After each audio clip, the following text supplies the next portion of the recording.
Hello दोस्तों, दीक्षा PCS channel में आपका स्वागत है। यूपीपीएस टेस्ट सीरीज़ 12 जून के लिए पीसीएस मंत्रा का 4th टेस्ट सीरीज कराने जा रहे हैं। इसके पहले 1 से लेकर 75 तक इस पर हो गया है टेस्ट 4 नंबर टेस्ट सीरीज़ का। आज 75 से लेकर 150 तक टेस्ट सीरीज कराने जा रहे हैं। इसमें पहला क्वेश्चन है, निम्नलिखित में से कौन सा विकल्प भारत के विदेशी मुद्रा भंडार को सृजित करता है। पहला है विदेशी मुद्रा आस्तियाँ विशेष आहार अधिकार, आईएमएफ में आरक्षित ट्रांच की स्थिति,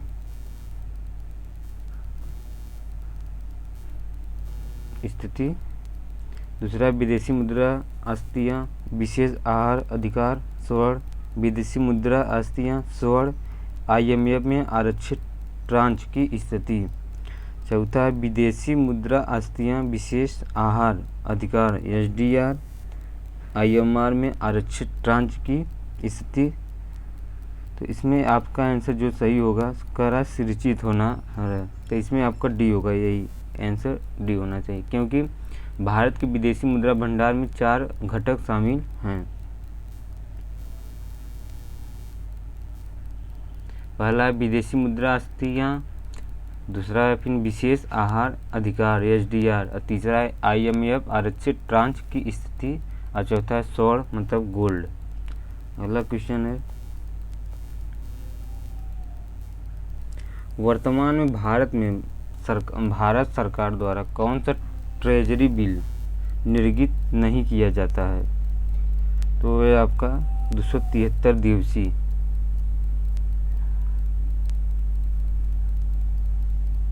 क्योंकि ट्रेजरी बिल भारत सरकार द्वारा निगमित लघुकालीन प्रपत्र होते हैं जिन पर ब्याज का भुगतान नहीं किया जाता है। यह अंकित मूल्य से कम पर भट्टे पर निर्गमित किए जाते हैं और इन्हें परिपक्वता अवधि के बाद अंकित मूल्य पर बुनाया जाता है। वर्तमान में 3 प्रकार के ट्रेजरी बिल सम्मिलित किया गया है, 91 दिवसीय, 182 दिवसीय और 364 दिवसीय, मतलब ये आपका नहीं है। अगला क्वेश्चन है, हाल ही में परिसंपत्ति पुनर्रचना कंपनी एआरसी की कार्यप्रणाली में सुधार हेतु कौन सी समिति गठित की गई है। राजीव कुमार समिति, सुदर्शन सेन समिति, श्यामला गोपीनाथ समिति, विवेक देवराय समिति। तो जो इसमें से आपका आंसर होगा वो आपका है सुदर्शन सेन समिति, क्योंकि आरबीआई द्वारा वर्ष 2021 में परिसंपत्ति पुनर्रचना कंपनी एआरसी की कार्यप्रणाली में सुधार हेतु सुदर्शन सेना समिति का गठन किया गया था। यह समिति एआरएससीएस की दक्षता में सुधार के लिए अनुशंसा करने के साथ वर्तमान विधि और विनायक ढांचे की समीक्षा करेगी। नोट में हाल ही में बैंकों के बैंड लोन की समस्या के समाधान हेतु नेशनल एसेट रिकंस्ट्रक्शन NARCL का पंजीकरण मुंबई में किया गया है। अगला क्वेश्चन है, आवधिक श्रमबल सर्वेक्षण PLFS रिपोर्ट किसके द्वारा जारी की जाती है। इसमें आपका राष्ट्रीय सांख्यिकी कार्यालय NSO यही जारी करता है, क्योंकि आवधिक श्रमबल सर्वेक्षण PLFS रिपोर्ट सांख्यिकी और कार्यक्रम कार्यान्वयन मंत्रालय के राष्ट्रीय सांख्यिकी कार्यालय के द्वारा वार्षिक आधार पर जारी की जाती है। अप्रैल 2017 में आवधिक श्रमबल सर्वेक्षण की पहली रिपोर्ट जारी की गई थी। इस रिपोर्ट में 2 प्रमुख आंकड़े जारी किए जाते हैं। वर्तमान साप्ताहिक स्थिति के आधार पर शहरी क्षेत्र हेतु 3 माह के अल्पकालिक अंतराल में प्रमुख बेरोजगार और बेरोजगारी संकेतों का अनुमान लगाना है। रोजगार बेरोजगार के संकेतों का अनुमान लगाना है। अगला क्वेश्चन है, सूक्ष्म लघु और मध्यम श्रेणी मतलब MSME की नई परिभाषा में लघु उद्यमों हेतु निवेश तथा टर्नओवर की सीमा क्या है। तो इसमें से जो आंसर आपका होगा वो है आपका डी, इनमें से कोई नहीं है, क्योंकि 2020 में केंद्र सरकार द्वारा सूक्ष्म, लघु और मध्यम श्रेणी मध्यमों हेतु परिभाषा को संशोधित किया गया, जिसमें एमएसएमई के निर्माण और सेवा उद्यमों के मध्य अंतर को समाप्त करते हुए निवेश संबंधी सीमा को संशोधित करके टर्नओवर का एक अतिरिक्त मानदंड जोड़ा। तो उसमें जो मापदंड है उसमें एक शर्त पे है, क्या है कि उसमें जो पहला है आपका, कहा है कि उसमें टर्नओवर जो रहेगा आपका, निवेश 1 करोड़ रुपए और टर्नओवर 5, निवेश टर्नओवर इसमें निवेश आपका 1 करोड़ रहेगा, वहीं आपका 5 करोड़ टर्नओवर होगा। और लघु विनिर्माण सेवा में आपका 10 करोड़ जो रहेगा, 10 करोड़ निवेश रहेगा, उसके बाद 50 करोड़ आपका जो टर्नओवर रहेगा। इसके बाद मध्य विनिर्माण में आपका 20 करोड़ निवेश रहेगा और 100 करोड़ आपका टर्नओवर रहेगा। अगला क्वेश्चन है,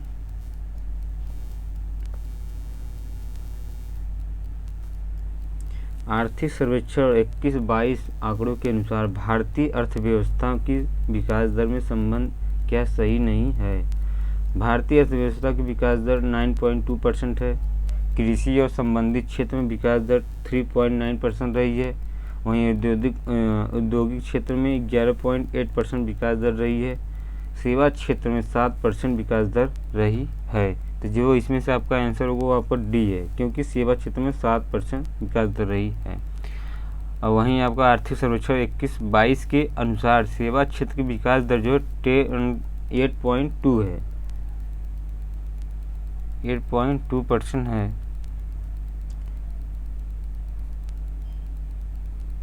क्या कर रहा है इसमें 21 के अनुसार सेवा क्षेत्र विकास दर। ठीक, अगला क्वेश्चन है, इसमें पूछ रहा है कौन सा सही नहीं, तो ये आपका जो 7% है यहाँ आपका हो जाएगा 8.2%। ठीक, अभी हाल ही में आर्थिक सर्वेक्षण 2021-22 का मूल विषय क्या था? मूल विषय जो आपका त्वरित दृष्टिकोण,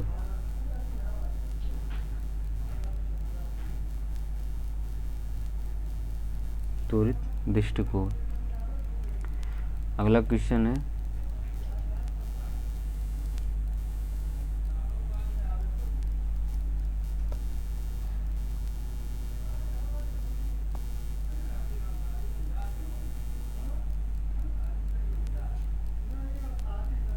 अर्थव्यवस्था में सनराइजर क्षेत्र किस आप क्या समझते हैं? पहला, सौर ऊर्जा प्रौद्योगिकी के विकास से संबंधित क्षेत्र, स्वच्छ ऊर्जा प्रौद्योगिकियों से संबंधित क्षेत्र, प्राथमिक क्षेत्र, अर्थव्यवस्था तीव्र गति से विकास दर रहा है। तो इसमें जो आपका आंसर होगा वो आपका होगा डी, क्योंकि किसी अर्थव्यवस्था का सनराइजर क्षेत्र ऐसा क्षेत्र होता है जो अपने विकास की प्रारंभिक व्यवस्था में होता है, परंतु वर्तमान में तीव्र गति से विकास दर रहा होता है और भविष्य में उसके अर्थव्यवस्था का आधार बनने की अपेक्षा होती है। उसमें विशेषताएं क्या क्या हैं? तो पहला है उच्च विकास दर, दूसरा है नवाचार, तीसरा है भविष्य में तेज गति से वृद्धि करने वाला क्षेत्र, चौथा है निवेशकों की रुचि वाला क्षेत्र। भारत में सनराइजर क्षेत्र का उदाहरण है खाद्य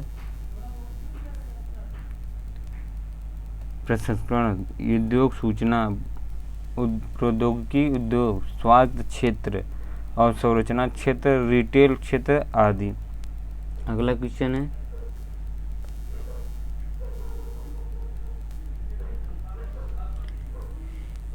इक्विलाइजेशन लेवी व्यवस्था किससे संबंधित है? वस्तु एवं सेवा कर से, आयकर से, डिजिटल एवं सर्विस सेवा से, तेल आयात पर कर से। तो जो इसमें आपका आंसर सही होगा आपका डिजिटल, क्योंकि डिजिटल सही होगा इसमें आपका,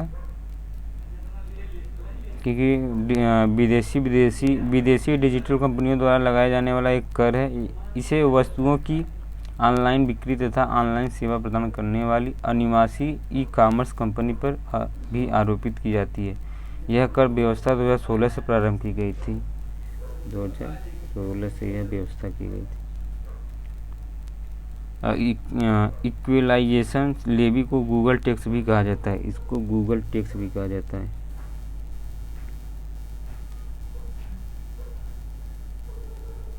टैक्स भी कहा जाता है। ऐसे भारत में सालाना 2 करोड़ से अधिक व्यापार करने वाली कंपनी को 1 अप्रैल 2020 से 2% इक्विलाइजेशन लेवी गूगल टैक्स निर्धारित की गई है। अगला क्वेश्चन है,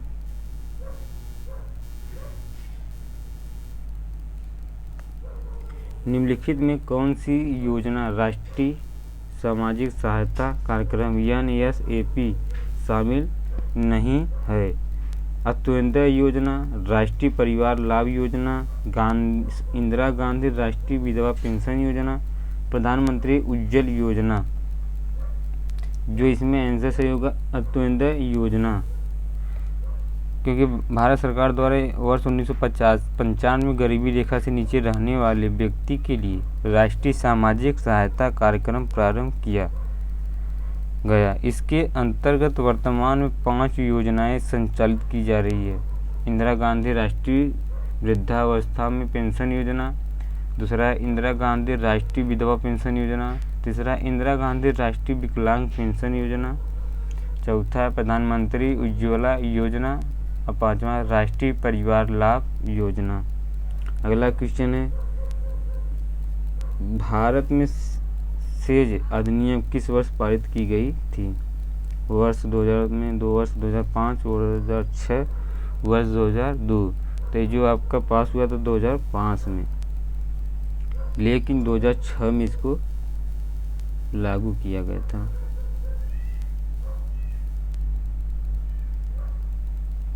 अगला क्वेश्चन है,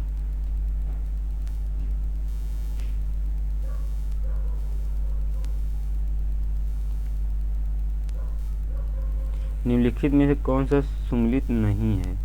पीली क्रांति तिलहन उत्पादन से है, नीली क्रांति मत्स्य उत्पादन से है, कृष्ण क्रांति जो है खनिज तेल उत्पादन से है, धूसर क्रांति जो है बागवानी उत्पादन से है। इसमें पूछ रहा कौन सा सम्मिलित नहीं है आपका, तो इसमें आपको ये धूसर क्रांति जो है बागवानी से नहीं है।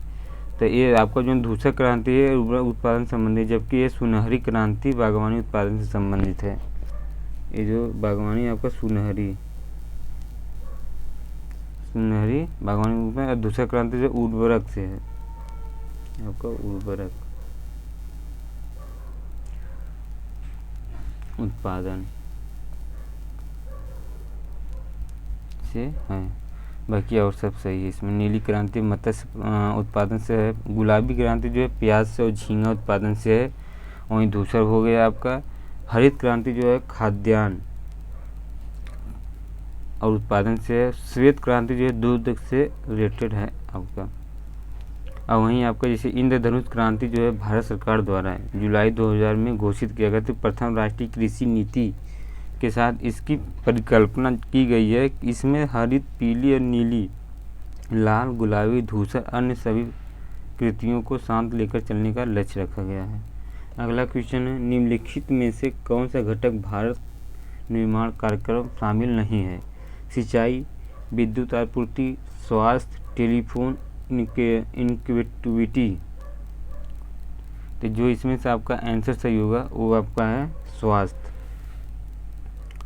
क्या है कि भारत सरकार के ग्रामीण विकास मंत्रालय द्वारा ग्रामीण क्षेत्रों में भौतिक और संरचनात्मक सुविधाओं के विकास हेतु वर्ष 2005 में भारत निर्माण कार्यक्रम प्रारंभ किया गया। इसके अंतर्गत भौतिक और संरचनात्मक सुविधाओं के विकास पर ध्यान केंद्रित की गई है। इसमें जो 6 घटक हैं, 6 घटक किए गए हैं। इसमें से पहला का सिंचाई, दूसरा पेयजल, तीसरा विद्युत आपूर्ति, चौथा सड़क, पांचवा आवास, छठवां टेलीफोन। अगला क्वेश्चन है,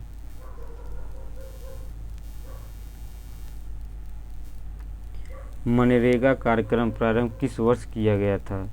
तो इसमें जो आपको इसको लगभग सभी को पता होगा, 2006 में इसको प्रारंभ की गई थी और 2005 में इसको पारित किया गया था।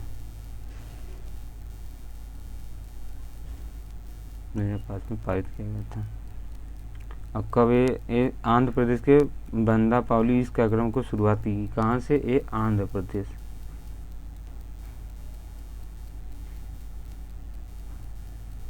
ठीक। अगला क्वेश्चन है, एस तारापुर समिति निम्नलिखित में से किस क्षेत्र में संबंधित है आपका? तो ये आपका तारापुर जो है पूंजी खाते रुपये परिवर्तनीयता से रिलेटेड, ऑप्शन जो है बी होना चाहिए। अगला क्वेश्चन है,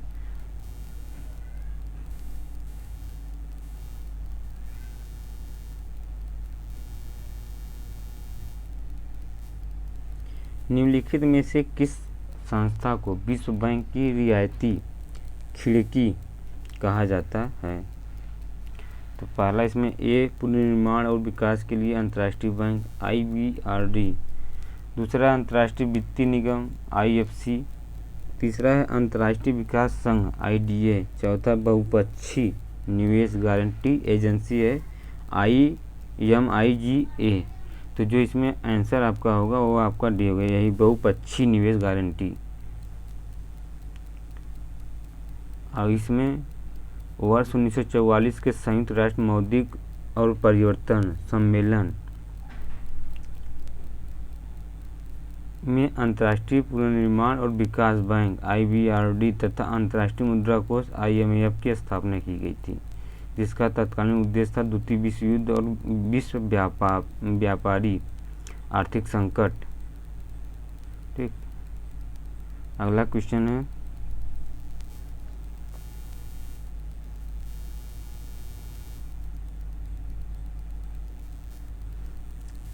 भारत में द्वितीय हरित क्रांति की संकल्पना किस पर बल दिया जाता है?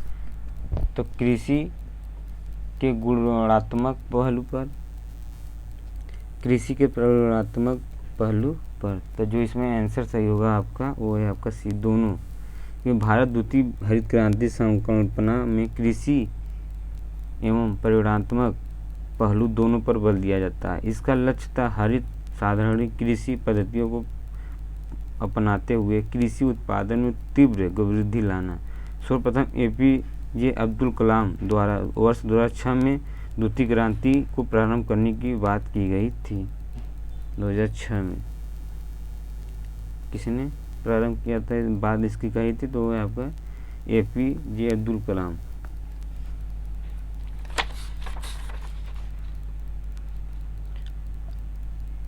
अगला क्वेश्चन है,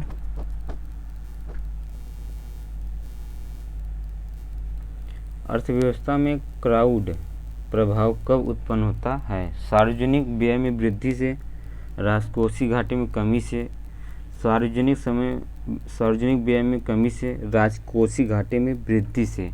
तो जो आंसर होगा आपका इसमें 2 और 3 होना चाहिए, राजकोषीय घाटा और सार्वजनिक व्यय। ऑप्शन जो है ये आपका बी होना चाहिए, क्योंकि अर्थव्यवस्था में सार्वजनिक व्यय कम होने से राजकोषीय घाटा भी न्यूनतम स्थिति में रहता है।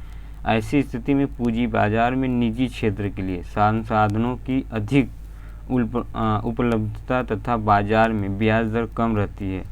परिणाम स्वरूप अर्थव्यवस्था में निजी क्षेत्र के द्वारा विनियोग में वृद्धि को क्राउड इन प्रभाव कहा जाता है। अगला क्वेश्चन है,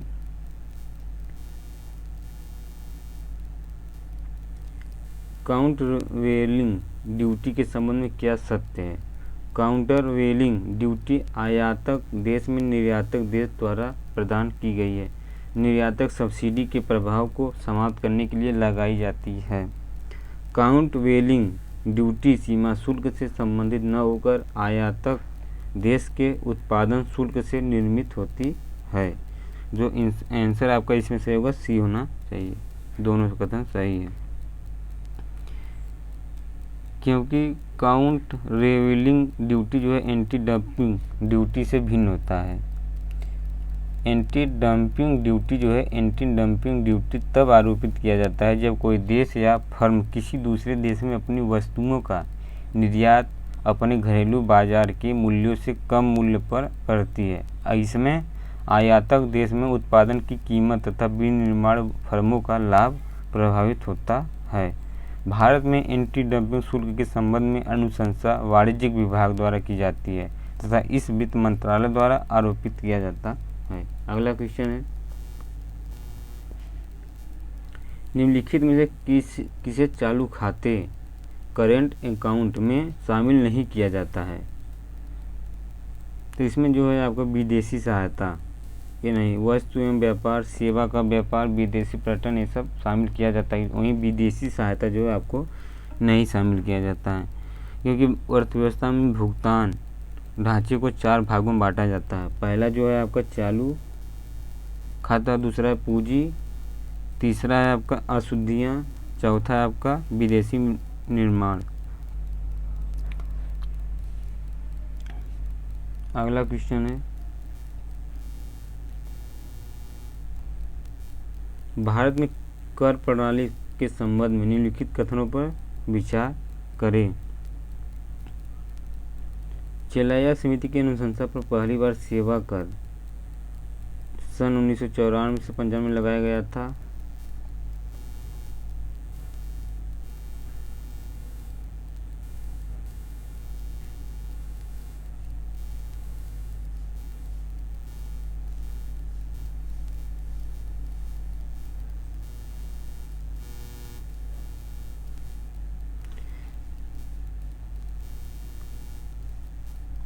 दूसरा है, भारत में मूल्यवर्धन कर की सिफारिश सर्वप्रथम सन 1976 में आसिम दासगुप्ता समिति द्वारा की गई थे। जो आंसर आपका जो इसमें सही होगा वो आपका है बी, केवल 2 सही है इसमें। अगला क्वेश्चन, भारत सरकार द्वारा कुल कितनी फसलों के लिए न्यूनतम समर्थन मूल्य एमएसपी अधिसूचित किया जाता है? तो इसमें जो है आपका 23 अधिसूचित किया जाता है। भारत सरकार द्वारा कुल 23 फसलों के लिए न्यूनतम समर्थन मूल्य को अधिसूचित किया जाता है। पहला है अनाज फसलें, दूसरा है दलहनी फसलें, तिलहनी फसलें, नगदी फसलें। इसमें से अनाज जो है 7 है, दलहनी 5 है, तिलहनी 7 है और नगदी जो है 4 है। अगला क्वेश्चन है,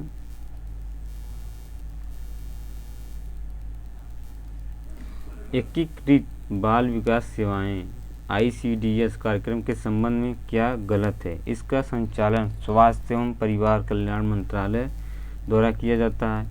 इस कार्यक्रम के अंतर्गत 6 वर्ष से कम आयु वाले बच्चों तथा गर्भवती और स्तनपान कराने वाली माताओं को 6 मूलभूत सेवाएं प्रदान की जाती है। तो जो आंसर सी हो गया आपका 1। वैसे इसका संचालन स्वास्थ्य एवं परिवार कल्याण मंत्रालय द्वारा किया जाता है। एकीकृत बाल विकास सेवाएं जो ICDS कार्यक्रम का प्रारंभ वर्ष 1975 में की गई थी, 1975 में।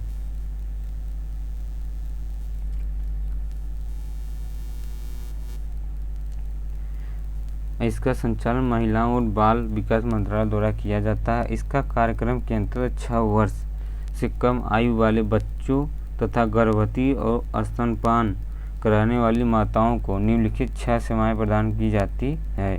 पहला है पूरक पोषण, दूसरा है बीमारियों के प्रति प्रतिरक्षण, तीसरा स्वास्थ्य परिरक्षण, चौथा है रेफरल सेवाएं, पांचवा स्त्रियों को स्वास्थ्य एवं पोषण की शिक्षा, छठवां 3 से 6 वर्ष के बच्चों को अनौपचारिक स्कूल पूर्व शिक्षा। अगला क्वेश्चन है, हाल ही में पहला राष्ट्रीय स्टार्टअप दिवस कब मनाया जाता है? ये आपका है 16 जनवरी 2022 को स्टार्टअप दिवस मनाया जाता है। और ये 2022 पहली बार यह राष्ट्रीय स्टार्टअप दिवस मनाया गया था 16 जनवरी को। इस दिवस के उद्घाटन समारोह में प्रधानमंत्री द्वारा स्टार्टअप के नए भारत की रीढ़ कहा गया है। अगला क्वेश्चन, निम्नलिखित में से कौन सी सम्मिलित नहीं है? योजना है, उसके बाद वर्ष है। जैसे प्रधानमंत्री फसल बीमा योजना, बेटी बचाओ बेटी पढ़ाओ आयुष्मान भारत अटल भूजन योजना। तो जो आंसर आपका होगा इसमें से आयुष्मान भारत जो है 2017 में नहीं था, ये जब इसका प्रारंभ किया गया था 2018 में। ठीक, अगला क्वेश्चन है, देश के पूर्ण संपत्ति ढांचे की स्थिरता को सुनिश्चित करने के लिए गठित वित्तीय स्थिरता और विकास परिषद FSDC का अध्यक्षता कौन होता है? RBI का गवर्नर, राष्ट्रीय आर्थिक सलाहकार, वित्त मंत्री, प्रधानमंत्री। तो जो आंसर आपका इसमें सही होना चाहिए वो आपका है C, वित्त मंत्री। 101 में ईस्वी में लखनऊ उत्तर प्रदेश की राजधानी कब बनी थी? तो ये आपका 1921 में, क्योंकि जिले जो भिन्न चरणों में उत्तर प्रदेश की राजधानी रहा वो आगरा है 1858 में।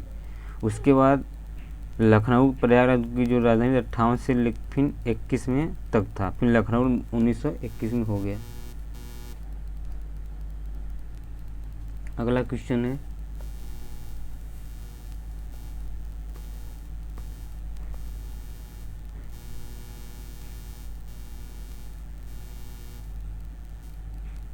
निम्नलिखित में से कौन सा शहर गंगा नदी के किनारे नहीं है? कन्नौज, फतेहपुर, मिर्जा, सोनभद्र। तो जो इसमें आपका है गंगा जी के किनारे सोनभद्र नहीं है। सोनभद्र गंगा नदी नहीं प्रवाहित होती है, यह गंगा की सहायक सोन नदी यहाँ से बहती है। सोनभद्र में प्रवाहित होने वाली प्रमुख नदियाँ जैसे रेणुका, सोन, कनहर और बिजुल है। अगला क्वेश्चन, निम्नलिखित में कहाँ नगर निगम नहीं है? बरेली, गोरखपुर, आजमगढ़, मुरादाबाद। तो जो इसमें है उत्तर प्रदेश में कुछ 17 नगर निगम हैं। कितना? 17। यूपी में 17 नगर निगम हैं। उसमें से पहला है लखनऊ, दूसरा है इलाहाबाद, तीसरा है कानपुर, चौथा है आगरा, पाँचवा है वाराणसी, छठवां है गाजियाबाद, सातवां है बरेली, आठवां है मेरठ, नौवां गोरखपुर, 10वां अलीगढ़, 11वां मुरादाबाद, 12वां झांसी, 13वां सहारनपुर, 14वां फिरोजाबाद, 15वां अयोध्या मतलब फैजाबाद, 16वां मथुरा वृंदावन, 17वां जो है शाहजहाँपुर। यहाँ का है कि 17 है नगर निगम यूपी में है। अगला क्वेश्चन है,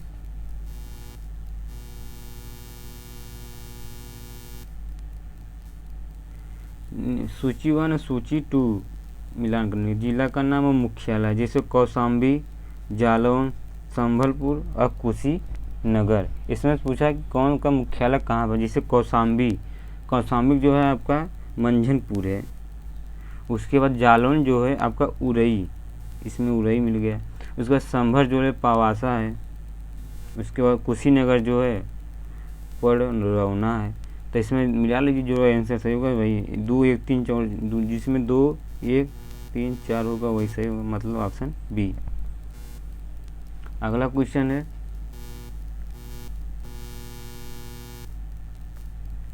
निम्न में से किस राज्य में अनुसूचित जनजाति की संख्या सबसे कम रही है 2011 की जनगणना के अनुसार? तो इसमें आपका दमन और दीव होगा, क्योंकि 2011 की जनगणना के अनुसार अनुसूचित जनजाति जनसंख्या वाले राज्य केंद्र शासित प्रदेश जैसे पहला में अंडमान निकोबार, उसके बाद लक्षद्वीप है, उसके बाद सिक्किम है, उसके बाद दमन और दीव है। अगला क्वेश्चन है, 2011 की जनगणना के अनुसार राज्य केंद्र शासित प्रदेश, उसके बाद जनघनत्व है किसका कितना है। उसमें देखिए आपका जो है केरल है, केरल में कितना था उसमें जनघनत्व?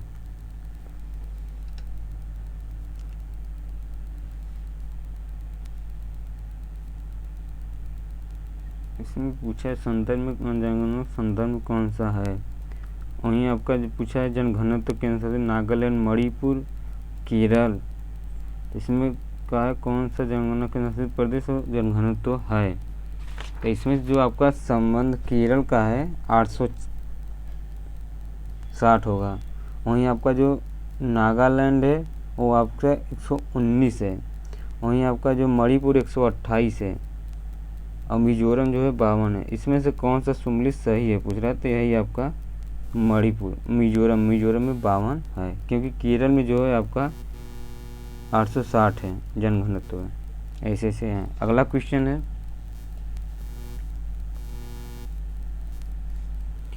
सूची 1 सूची 2 में सम्मिलित कीजिए। कीनाराम चिकित्सा महाविश्वविद्यालय कहाँ पर है? महर्षि विश्वामित्र चिकित्सा विश्वविद्यालय, महात्मा विदुर चिकित्सा महाविद्यालय, स्व डॉक्टर सोनीलाल पटेल चिकित्सा महाविद्यालय कहाँ पर है? इसमें से जो है महर्षि विद्यालय जो है आपका गाजीपुर में, महर्षि वाला कहाँ पर है? गाजीपुर में। उसके बाद महात्मा विदुर वाला जो है आपका बिजनौर में है। उसके बाद की नारामा चिकित्सा जो है चंदौली में होगा आपका। फिर सोनीलाल लास्ट में होता है तो आपका चंडीगढ़ होगा। तो इसमें आंसर क्या सही होना चाहिए? तो जो आंसर सही होगा इसमें से आपका मिल नहीं रहा आगे।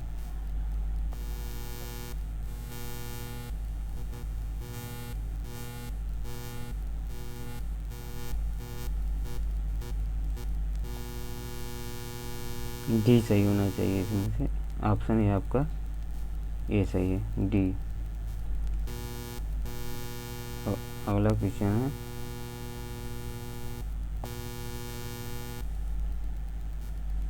दो 2011 की जनगणना के अनुसार निम्न में से किस राज्य में अनुसूचित जाति यानी एस की जनसंख्या नहीं है? दादरा नगर हवेली गोवा है, सिक्किम गोवा, नागालैंड अरुणाचल प्रदेश और मिजोरम मेघालय। तो जो आंसर आपका कह रहा है इसमें से कौन सम्मिलित नहीं है? तो 108 मतलब नागालैंड अरुणाचल प्रदेश जनसंख्या नहीं है इसमें से। तो 2011 जनगणना के अनुसार निम्न राज्यों में अनुसूचित जाति जनसंख्या नहीं है। कहाँ कहाँ नहीं है? पहला आपका नागालैंड में, दूसरा आपका अरुणाचल प्रदेश में, तीसरा जो है आपका लक्षद्वीप में और चौथा है अंडमान निकोबार द्वीप समूह में। यहाँ पर आपका अनुसूचित जाति की संख्या नहीं है। अगला क्वेश्चन, निम्न में से रामसर स्थल नहीं है? सूर सरोवर पश्चिमी बिहार, बखीरा वन्यजीव अभ्यारण्य, समान पश्चिमी बिहार, हैदरगढ़ वेटलैंड। एक तो 109 का ये डी नहीं लग रहा है और कुल 10 लगभग यूपी में 10 रामसर स्थल हो गए हैं। पहला कौन है? ऊपरी गंगा नदी ब्रजघाट से नरौरा तक, दूसरा है सांडी पश्चिम बिहार, तीसरा है समस्तपुर पश्चिम बिहार, चौथा है नवाबगंज पश्चिम बिहार, पाँचवा है समान पश्चिम बिहार, छठवां है पार्वती पश्चिम बिहार, सातवां है सरसई नावल झील, आठवां है सुर सरोवर झील, नौवां है हैदरपुर वेटलैंड, 10वां बखीरा पश्चिम बिहार। अगला क्वेश्चन है,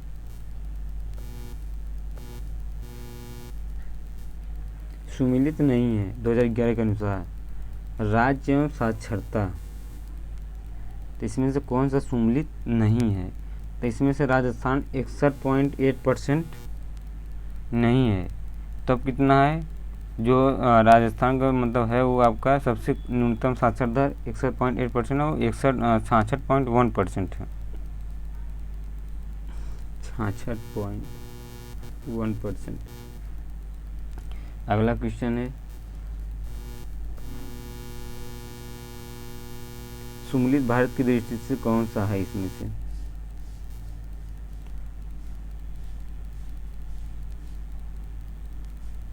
सुमिलित 1901 में कितना जनघनत्व जनगणना के अनुसार से?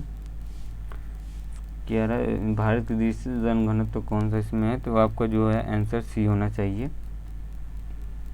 2001 325 है, यही सही है, बाकी ये सब गलत है। Option C. अगला क्वेश्चन है,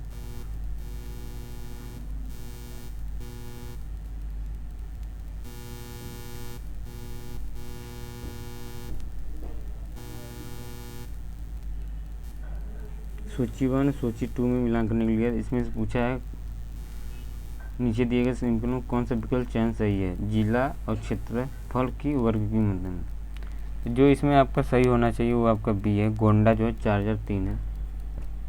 गोंडा क्योंकि प्रयागराज जो है आपका 5482 है, 5482।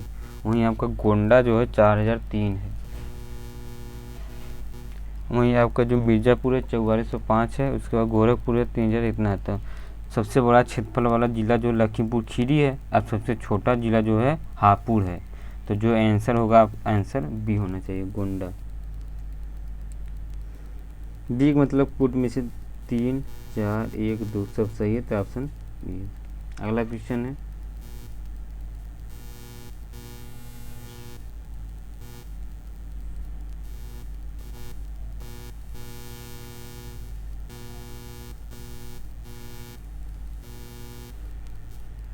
उत्तर प्रदेश की सर्वाधिक महत्वपूर्ण नगदी फसल क्या है? तो वह आपका गन्ना होना चाहिए। अगला क्वेश्चन है, सुमिलित कौन सा है जनगणना के अनुसार? केंद्र शासित प्रदेश, राज्य, वृद्धि दर % पूछ रहा है इसमें। तो जो इसमें आंसर सही होगा आपका होगा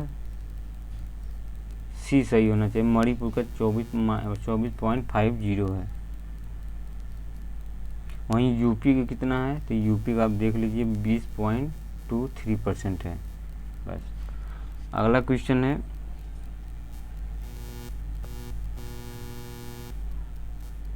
दो 2011 की जनगणना के अनुसार कौन सा युग सम्मिलित नहीं है? शहरी जनसंख्या में सर्वाधिक वृद्धि दर, दशकीय वृद्धि वाला राज्य कौन सा है? कौन सा नहीं है इसमें पूछा है। तो इसमें ये जो है केरल 110.3% नहीं है। तब भैया कितना है केरल का? तो केरल का जो जनसंख्या सर्वाधिक वृद्धि करने वाला राज्य है दृष्टिकोण से वो केरल है। 92.7% वृद्धि की गई है। और इसकी दशकीय वृद्धि जो है आपका वो आपका है 218.8% रही है। अगला क्वेश्चन है,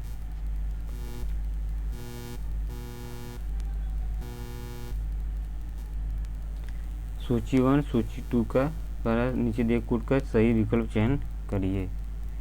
मिलान करने के लिए दिया है इसमें से। जैसे नौ झील कहाँ पर है? तो ये आपका है नौ झील मथुरा में होना चाहिए। उसके बाद सौर झील पूछ रहा है, तो ये आपको मैनपुर में होना चाहिए। सरवई नागर झील जो है आपका इटावा होना चाहिए।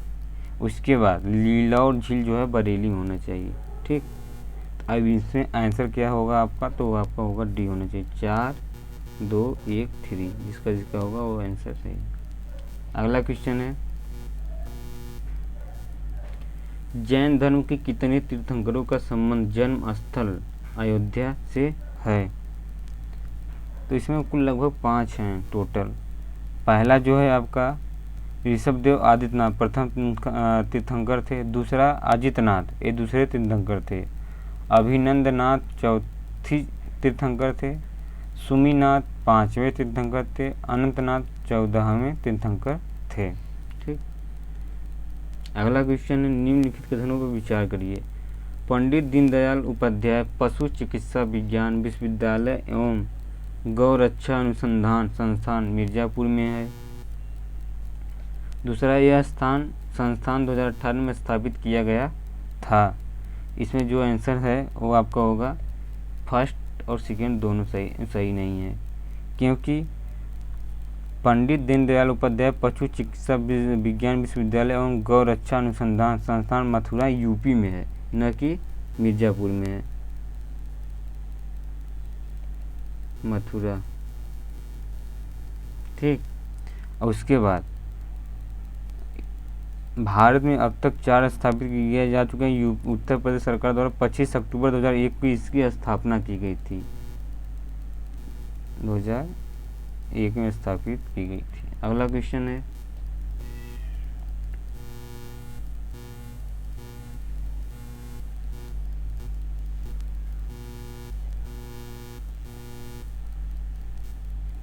सुमिलित नहीं है। Ganga expressway, Yamuna expressway, Purvanchal expressway, Bundelkhand expressway पूछ रहा कौन सा सुमिलित नहीं है? तो वही आपका बुंदेलखंड एक्सप्रेसवे ये सुमिलित नहीं, क्योंकि बुंदेलखंड एक्सप्रेसवे जो है इटावा के पास कुदराइल गांव से शुरू होकर ये चित्रकूट तक जाएगा, इटावा के पास से होकर ये आपका चित्रकूट जाएगा।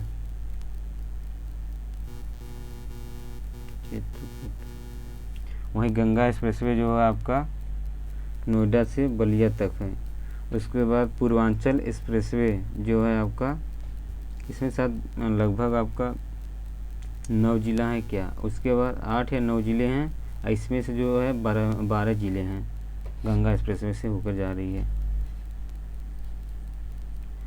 अगला क्वेश्चन है विकल्प 1 सूची 2 में कौन सा करा नीचे दिए सही विकल्प चयन करिए। लखनऊ, सहारनपुर, वाराणसी और मेरठ। इसमें करा लखनऊ प्रजाति पूछ रही है आम की, तो लखनऊ जो है मलिहाबाद जो है दशहरी है, दशहरी के लिए फेमस है। ठीक, सहारनपुर जो है सफ़ेद और चौसा सार आम। वाराणसी जो है आपका लांगड़ा के लिए। उसके बाद मेरठ जो है आपका रटौल। तो इसमें आंसर जो होना चाहिए आपका डी होना चाहिए। 1 4 3 2। अगला क्वेश्चन है निम्नलिखित में से कथन कौन सा सत्य है। जनगणना 2011 उत्तर प्रदेश का नाम। इसमें जो है आपका न्यूनतम नगरीय जनसंख्या वाला जिला श्रावस्ती है, न्यूनतम साक्षरता वाला जिला श्रावस्ती है, न्यूनतम दशकीय वृद्धि वाला जिला कानपुर है। इसमें से डी, मतलब लगभग सब सही है, इसमें से डी ऑप्शन सही होना चाहिए। अगला क्वेश्चन है सूची 1 और सूची 2। इलाहाबाद विश्वविद्यालय, काशी हिंदू विश्वविद्यालय, लक्ष्मीबाई केंद्रीय कृषि विश्वविद्यालय और काशी विद्यापीठ। इलाहाबाद जो है 1987 में इसका स्थापना की गई थी। वहीं काशी विश्वविद्यालय 1916 में स्थापित की गई थी। लक्ष्मीबाई का 2014 में। उसके बाद काशी विद्यापीठ जो है 1921 में की गई थी।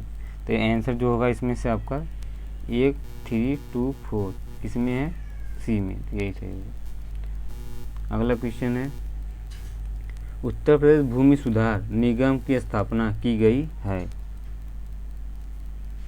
तो इसमें आपका जो आंसर होना चाहिए वो आपको 1978 में याद है, सही सी आंसर होना चाहिए। अगला क्वेश्चन है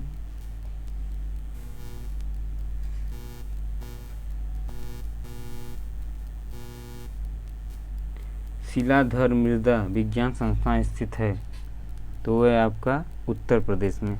और उत्तर प्रदेश में कहाँ पर है आपका शिलाधर मृदा विज्ञान संस्थान, ये आपका प्रयागराज इलाहाबाद में। ठीक, अब इसका प्रयाग नाम हो गया है।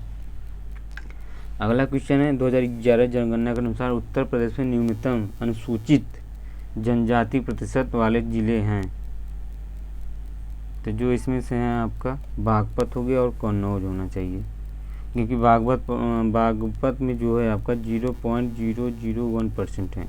वहीं आपका कन्नौज जो है आपका 0.001% है। उसके बाद बदायूं जो एक और ज़िला है वहाँ पर 0.02% है। ठीक, अगला क्वेश्चन है निम्नलिखित कथनों पर विचार करिए। मैदान मतलब हरिद्वार में प्रवेश करते ही गंगा की प्रवाहित धारा दक्षिण से दक्षिण पूर्व की ओर परिवर्तित होने लगती है। वहीं दूसरा है गोमती गंगा में बाईं ओर से तथा टोंस गंगा में दाईं ओर से मिलने वाली नदियां हैं। तो जो आंसर होगा आपका डी दोनों सही है, क्योंकि गंगा उत्तर प्रदेश के 28 जिलों में प्रवाहित होता है। वहीं इसी से अनुमान लगाया जा सकता है कि उत्तर प्रदेश के लिए कितनी महत्वपूर्ण नदी हैं। गंगा में बाईं ओर से मिलने वाली प्रमुख नदियां गोमती, घाघरा, रामगंगा इत्यादि। गंगा में दाईं ओर से मिलने वाली प्रमुख नदियां यमुना, टोंस आदि है। अगला क्वेश्चन है चौलड़ नृत्य का संबंध किससे रिलेटेड है। तो ये आपका होगा किसी से नहीं लगा, ब्रज, अवध, उत्तर दोनों इसमें से किसी नहीं है। तब कौन सा है इसमें से। तो चौलड़ नृत्य का संबंध जो है मिर्जापुर सोनभद्र से है। मिर्जापुर प्लस सोनभद्र से रिलेटेड है। यह नृत्य अच्छी फसल वर्षा के लिए किया जाता है। अगला क्वेश्चन है सूची 1 सूची 2 सम्मिलित कीजिए। जिले जनसंख्या घनत्व।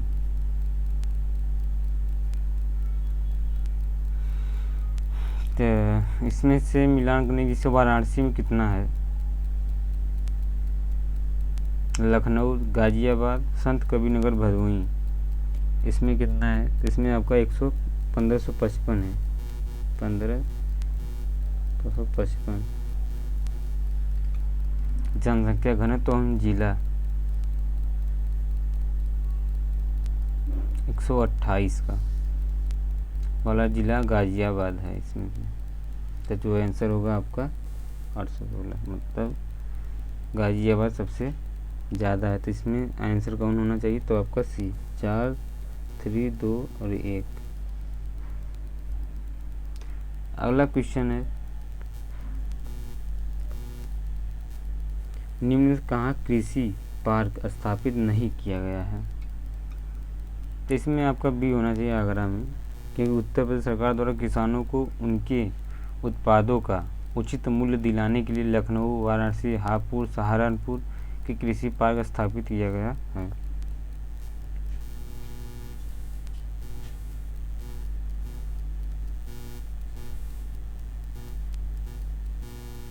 अगला क्वेश्चन है सूची 1 सूची 2 में सम्मिलित कीजिए। कौन सा विकल्प सही है इसमें से? तो उत्तर प्रदेश का जनघनत्व तो सन जैसे 377 किससे रिलेटेड है? तो 1981। 548 जो है आपका 1991। उसके बाद 690 जो घनत्व है आपका 2001 में। उसके बाद 829 2011 में। तो जो आंसर सही होगा आपका 1, 2, 3, 4 होना चाहिए। 1, 2, 3, 4 ऑप्शन बी होना चाहिए। अगला क्वेश्चन है उत्तर प्रदेश में सीमांत कृषक कहा जाता है किसको? तो इसमें जो 1 हेक्टेयर से कम भूमि वाले को कहा जाता है सीमांत कृषक। लघु सीमांत किसे कहा जाता है? तो जो जिनकी कृषि को जोत का आकार 1 हेक्टेयर से 2 हेक्टेयर के मध्य होता है उसे लघु सीमांत कहते हैं। 2011 कृषि एवं जनगणना के अनुसार भारत में किसानों की कुल जनसंख्या में 17.9% लघु किसान परिवार से आते हैं लगभग। अगला क्वेश्चन है निम्न में से कौन सा कथन गलत है? 2011 जनगणना के अनुसार उत्तर प्रदेश में सर्वाधिक महिला जनसंख्या वाला जिला आजमगढ़ है।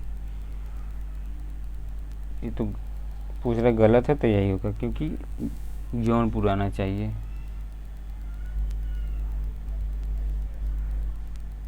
उत्तर प्रदेश में कुल आबादी दृष्टिकोण से सर्वाधिक महिला जनसंख्या वाला और सर्वाधिक पुरुष जनसंख्या वाला जिला जो है प्रयागराज है। मतलब महिला और पुरुष दोनों जोड़ा जाए तो आपका होगा प्रयागराज में। तो जो आंसर होगा आपका डी होना चाहिए सही। डी, अरे डी में होना है तो इसमें पूछा है कि सबसे पहले पे आजमगढ़, तो नहीं, कट, ये नहीं होगा, यही आपका ये गलत। अगला क्वेश्चन है 2011 की जनगणना के अनुसार उत्तर प्रदेश में सर्वाधिक पुरुष साक्षरता वाले जिलों को अवरोही क्रम बताइए। तो इसमें पहला जो होगा आपका गौतम बुद्ध नगर होगा, गौतम बुद्ध नगर या इसमें दोनों में से। उसके बाद औरैया में, औरैया मतलब ऑप्शन जो है डी होगा, गौतम बुद्ध नगर, औरैया, इटावा और गाजियाबाद। गाजियाबाद एक झांसी भी है। अगला क्वेश्चन है सूची 1 सूची 2 का सही विकल्प चुनिए। उर्मिलाबाद नहर कहाँ पर है? महोबा में। वहीं उटारी बांध जो है आपका ललितपुर में है। पथरईबाद नहर जो है आपका झांसी में है। वहीं अर्जुनबाद नहर जो है आपका हमीरपुर में है। अब इसमें कूट के हिसाब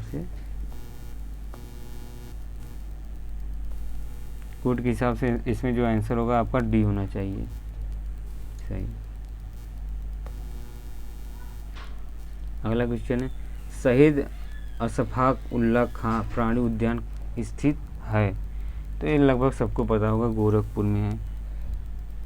इसमें पूर्व उत्तर प्रदेश में लखनऊ और कानपुर में प्राणी उद्यान विद्यमान थे। अगला क्वेश्चन है, निम्न में से कौन सा कथन गलत है 2011 जनगणना के अनुसार। तो इसमें जो है आपका न्यूनतम जनघनत्व वाला केंद्र शासित प्रदेश दादर और नगर हवेली नहीं है, यही गलत है आपका। तब कौन सा है, तो ये अंडमान निकोबार द्वीप समूह है। अगला क्वेश्चन है, 2011 जनगणना के अनुसार निम्न में से कौन सा जिला सर्वाधिक महिला साक्षरता वाला जिला उत्तर प्रदेश में है। तो आंसर होगा आपका डी होना चाहिए, लखनऊ में। क्योंकि उत्तर प्रदेश में शीर्ष 5 महिला साक्षरता वाला जिला कौन सा था, कानपुर के बाद लखनऊ, गौतम बुद्ध नगर, औरैया और गाजियाबाद। इसमें से आपका कानपुर होता तो पहले कानपुर पर हो जाता है आंसर से। ठीक, अगला क्वेश्चन है,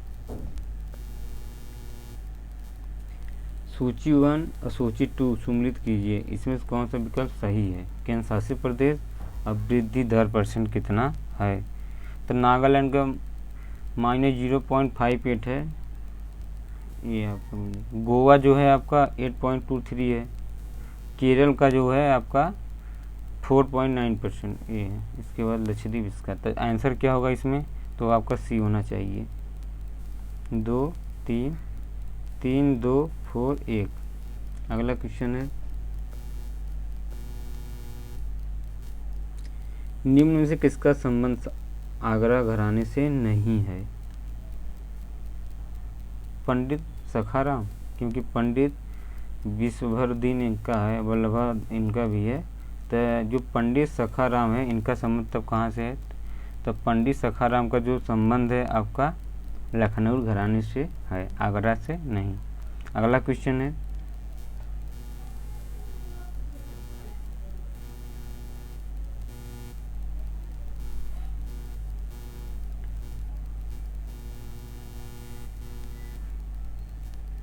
दो 2011 जनगणना के अनुसार उत्तर प्रदेश 10 की जनसंख्या वृद्धि दर रही है कितना, तो है आपका 20.19%। अभी इसके पहले हम बताएं इस वीडियो में इसको। और वहीं 10 की वृद्धि दर जो है 20.22% है। वहीं पुरुष 10 की वृद्धि कितना, तो 19.31% है। और महिला 10 की वृद्धि दर है 21.23% है। अगला क्वेश्चन है, 2011 जनगणना के अनुसार न्यूनतम स्त्री साक्षरता प्रतिशत वाला केंद्र शासित प्रदेश कौन सा है। तो ये आपका दादर व नगर हवेली। कितना है, तो 64.3% है। ये वीडियो आपको अच्छा लगे तो लाइक और सब्सक्राइब जरूर करना।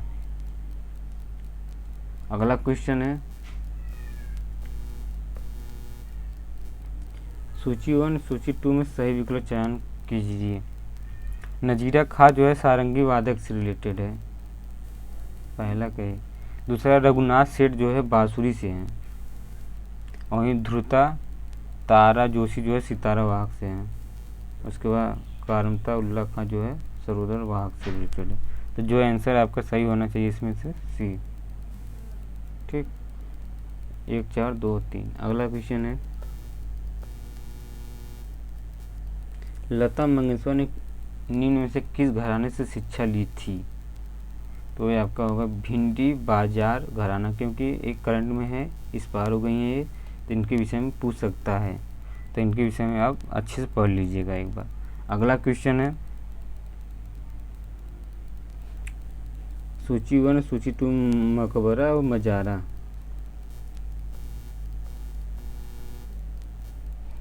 हाजी वारिस अली शाह की मजारा, कानवालिस का मकबरा, बहू बेगम का मकबरा, सैयद सालार मसूर गाजी की मजारा।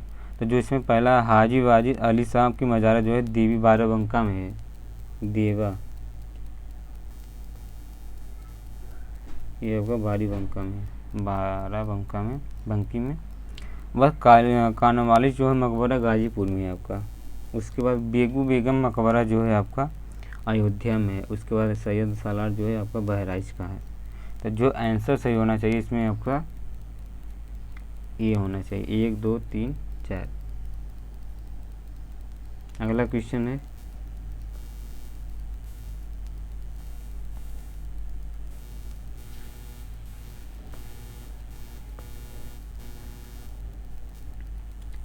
बुलाज खेड़ा ऐतिहासिक स्थल स्थित है। तो आपका लखनऊ में है।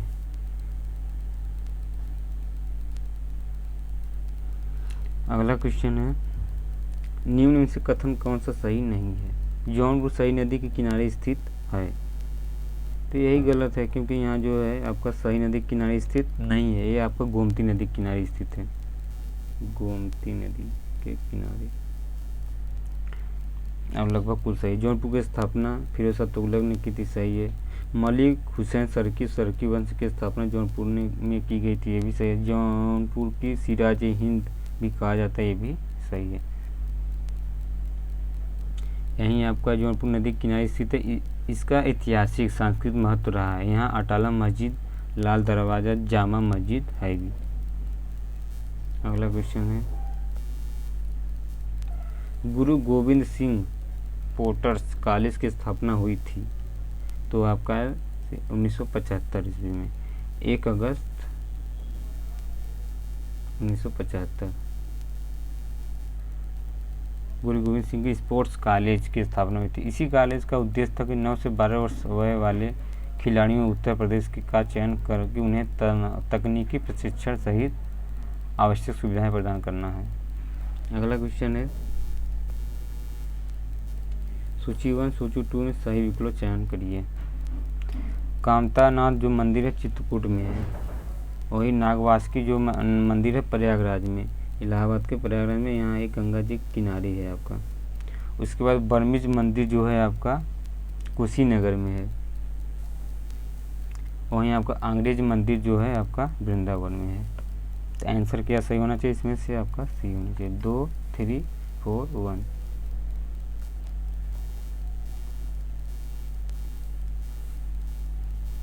अगला क्वेश्चन है, जनवरी 2022 में प्रधानमंत्री नरेंद्र मोदी ने किस जिले में मेजर ध्यानचंद स्पोर्ट्स यूनिवर्सिटी की शिलान्यास रखी है? तो आपका होगा वो आपका मेरठ में, इनके नाम पर रख दिया गया है। 2 जनवरी 2022 को प्रधानमंत्री नरेंद्र मोदी ने मेरठ में उत्तर प्रदेश के पहले खेल विश्वविद्यालय मेजर ध्यानचंद स्पोर्ट्स यूनिवर्सिटी का शिलान्यास किया। मेजर ध्यानचंद को हॉकी का जादूगर कहा जाता है और राजीव गांधी खेल रत्न पुरस्कार का नाम परिवर्तन करके अब इनके नाम पर रख कर दिया गया। अगला क्वेश्चन है, जनवरी 1937 में संपन्न विधानसभा चुनाव में संयुक्त प्रांत में कांग्रेस को कितने स्थानों पर सफलता मिली थी सीटों? तो यह आपका 134। भारत शासन अधिनियम 1935 के तहत जनवरी 1937 में संपन्न विधानसभा सीटों में संयुक्त प्रांत के कुल 288 सीटों में से 134 सीटें जो थी कांग्रेस को सफलता मिली थी। ठीक, तो ये वीडियो आपको अच्छा लगा हो तो लाइक और सब्सक्राइब जरूर करना। इसी तरह हम वीडियो बीच बीच में लाते रहेंगे। Okay, thanks.